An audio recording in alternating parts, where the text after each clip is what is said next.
with the exception of Mike Lowry's mother, the whole family seems to be very supportive of the Christensen family and, finding Amber or getting closure to all of this. What would you like to say to the Lowry family who has been supportive of you all? They've been amazing. His brothers and everybody coming forward and saying, this isn't isolated. We've dealt with this in the past. You have no clue how Mike is, and that they filled us in about some of his past dealings and stuff like that. It's nice to know that Mike just didn't come into our lives and turn into this monster kind of a person. It's an ongoing thing with him, and knowing that they've been there for us. They've never met us. I mean, I don't even know that any of his brothers or anything has even talked to us, period, other than when this started. But they all contacted us and said, this isn't even a surprise to us whatsoever. Ryan, were you surprised by the Lowry family's outreach to you all, or did you expect the entire family to back Mike? What was that like for you when you realized that the family of the man who has been arrested for your sister's murder is reaching out to you? Did that surprise you? I was shocked. I talked with Dave for the first time a few days ago, and that's Mike's older brother, and he is immediately just wanting to do everything within his power. And I told him, I said, thank you. Here is somebody from Mike's family that acts like a caring human being. I was grateful to talk to him, and absolutely, all of Mike's family that is in support of finding Amber and taking care of these boys. Thank you very much. The concern is huge, and just like ours is. I want to give both of you an opportunity, and Shannon, I'm going to start with you. If you could say anything that you would like to say right now to Mike, what would it be?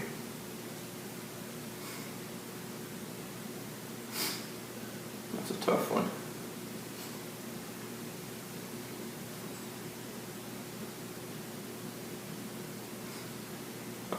I don't know. I would just, if I could get to the point to even be calm enough to talk to him, I would say, what was your reason? Why did you take the woman that you married and supposedly loved, had 2 beautiful children with, and do something like this? How could you treat her the way that you did? Ryan, you had more contact with Mike, I believe, than Shannon did overall. I'm going to pose the same question to you. If you could talk to Mike right now, what would you say to him? I've been thinking of many things that I'd love to say to Mike. But at this point, we know what's been done, and we know how disgusting of a human being he is. And all I would say to you, Mike, is it is my sincere desire that you are punished to the full extent of the law. And I'm just going to leave it at that. And that you personally didn't deserve to ever be a part of my sister's life, ever. Ever. Once again, a question for both of you. Ryan, I'll start with you. Are you still holding out any hope that Amber may still be alive?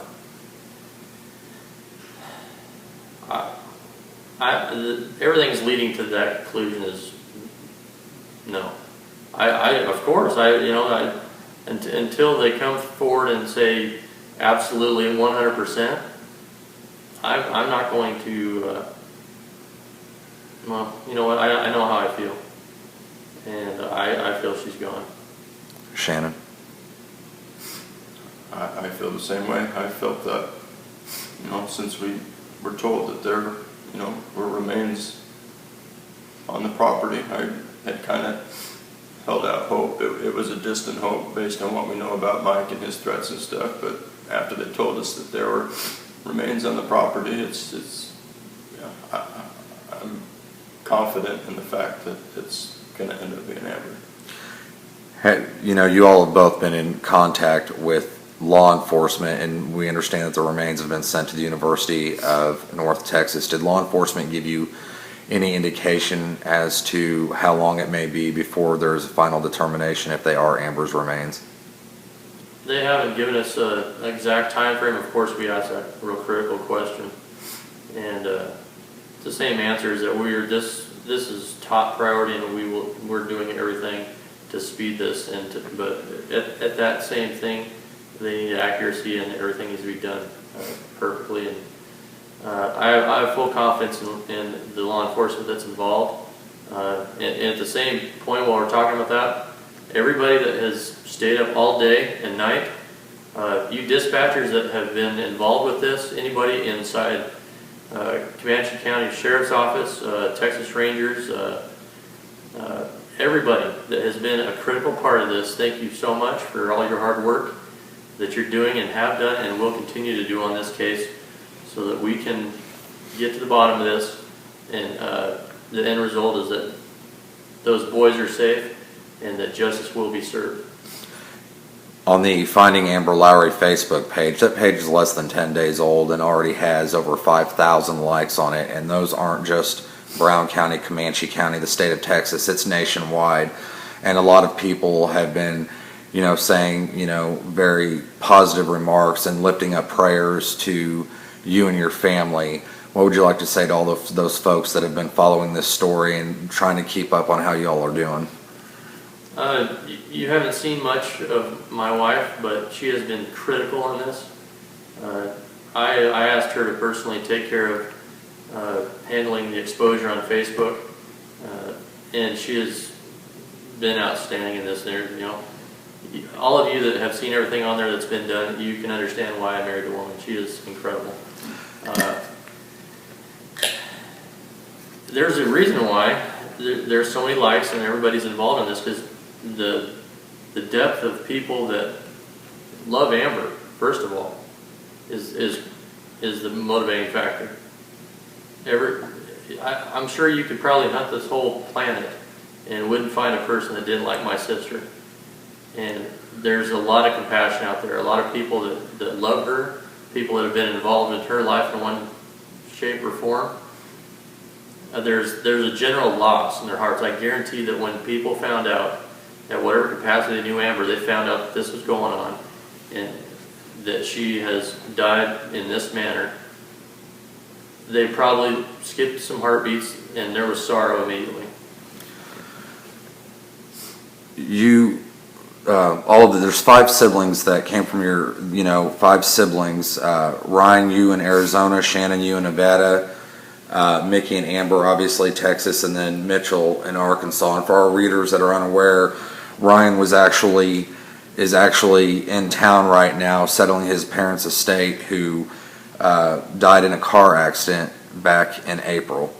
I want to ask about the the close-knit relationship that Amber had with your parents. Obviously, she took after your dad, who was a pilot as well, and that's a passion for that in the family.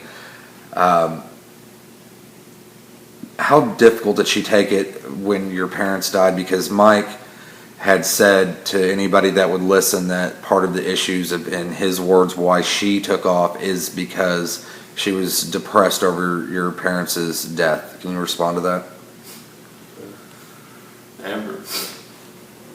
Amber and my parents were close, and it's affected all of us kids. But Amber being here in Texas, and being the youngest in the family, she was really, really close with my parents. And I'm not going to say that she took it any harder than the rest of us, but she was here, just like Ryan's been here. She's been exposed to all of this stuff and had to deal with the things outside of a personal level, and I'm sure it was difficult on her, just like it's been on everybody else. Why do you think that Mike would make the statement that part of her problem was, and she was having, in his words, that she may have ran off because she was depressed over your parents? How do you respond to that, Ryan? I'm just going back to the question that Shannon just answered. Amber was the closest family that my parents have had, and that's been the case for a little bit over the past, I'd say, ever since they've been out here in Texas. Yeah, it was a daily communication. I mean, they're, an hour and 20 minutes away, hour and a half away.